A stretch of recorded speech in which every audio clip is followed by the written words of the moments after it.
अगर आपको ये कहानी पसंद आई हो तो इसे लाइक जरूर करें, अपने दोस्तों और परिवार के साथ शेयर करें और ऐसी ही और दिलचस्प कहानियों के लिए हमारे चैनल को सब्सक्राइब करना बिल्कुल न भूलें। आपका एक छोटा सा सपोर्ट हमारे लिए बहुत मायने रखता है। 3 जादुई गर्भवती फूल परियां। बहुत समय पहले की बात है, आकाश के सबसे सुंदर कोने में स्थित था एक जादुई बाग, गंधपुष्प वन। ये बाग धरती से दिखाई नहीं देता था, क्योंकि यह इंद्रधनुष की आखिरी किरण पर टिका था। इस बाग में 3 अनोखी परियां रहती थीं, कुमुद, गुलनार और चंपा। तीनों परियां फूलों से बनी थीं और उन्हें धरती के हर फूल में खुशबू पहुंचाने का जिम्मा सौंपा गया था। पर इन दिनों तीनों परियों के जीवन में एक चमत्कार घट रहा था। वे तीनों गर्भवती थीं।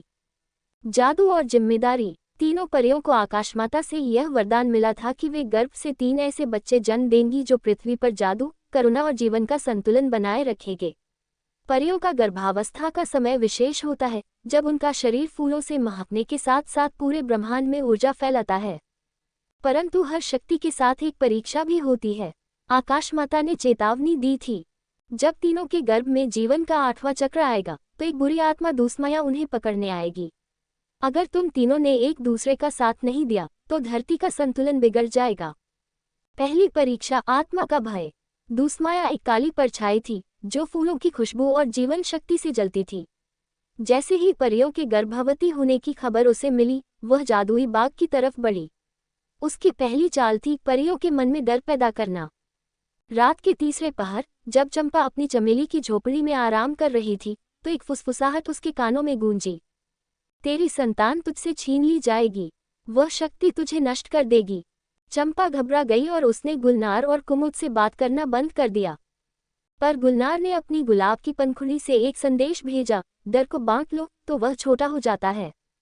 कुमुद ने कमल के पानी से झील बनाई, जिसमें तीनों मिल बैठी और उन्होंने अपनी आशंकाओं को साझा किया। डर भाग गया। दूसरी परीक्षा, लालच की चाल। दूसमाया ने अगली चाल चली। उसने एक चमचमाता सोने का फूल परियों के बाग में उगा दिया, जो बोला, जिस भी परी को यह फूल मिलेगा उसके गर्भ से जन्मा बच्चा सबसे शक्तिशाली बनेगा।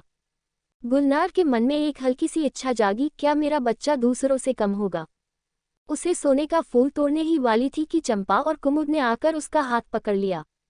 चंपा बोली, ताकत अकेले की नहीं होती गुलनार, अगर एक बच्चा सबसे ताकतवर होगा तो 2 कमजोर बच्चे उससे डरेंगे, प्यार नहीं करेंगे। गुलनार ने फूल छोड़ दिया और उसी क्षण सोने का फूल जलकर राख हो गया। तीसरी परीक्षा, मातृत्व की पीड़ा। जैसे ही तीनों परियों का 9वां चक्र आया, उनकी पीड़ा बढ़ने लगी। आकाश काले बादलों से भर गया, बिजली कड़कने लगी, हर फूल मुरझा गया और दूसरी परियां भाग गईं। तीनों परियां दर्द से तड़प रही थीं। दूसमाया ने यही मौका चुना। वह काली धुएं की तरह आए और बोली, मैं तुम तीनों को मुक्त कर सकती हूँ इस दर्द से, अगर तुम अपना बच्चा मुझे सौंप दो। कुमुद बेहोशी की हालत में थी, चंपा रो रही थी और गुलनार झुकी हुई थी, पर तभी चंपा की मादक हंसी गूंजी। दर्द माँ को कमजोर नहीं बनाता, मजबूत बनाता है। गुलनार ने अपनी अंतिम शक्ति से जादुई बेल बनाए और दूसरे हाथों से दूसरी परियों को थामा। कुमुद ने गर्जना की, हम तीनों एक हैं, एक रहेंगे। तभी आकाश फटा, बिजली चमकी और एक तेज प्रकाश में दूसरी बार आकाशमाता प्रकट हुई। जन्म का चमत्कार। जैसे ही तीनों परियों ने अपने अपने फूलों से संतान को जन्म दिया, पूरी धरती पर खुशबू फैल गई। गुलनार की बेटी सौर्या के रोने से हर गुलाब खिल गया। चंपा के बेटे वीरेन की आंखों से झरने बहने लगे और कुमुद की बेटी नीरा के स्पर्श से हर कमल की पंखुड़ी चमकने लगी।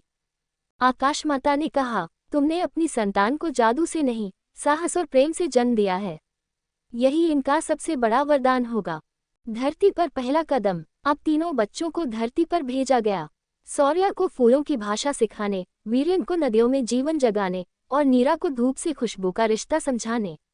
तीनों परियां आज भी गंधपुष्प वन में रहती हैं और हर नई गर्भवती स्त्री को आशीर्वाद देती हैं कि माँ बनना कमजोरी नहीं, प्रकृति की सबसे बड़ी जादूगरी है। शिक्षा। सच्चा जादू न तो सोने के फूलों में होता है, न ही शक्ति में। वह होता है एक माँ के साहस, प्रेम और बलिदान में। जब साथ दिया जाए तो सबसे बड़ी परीक्षा भी पार हो जाती है।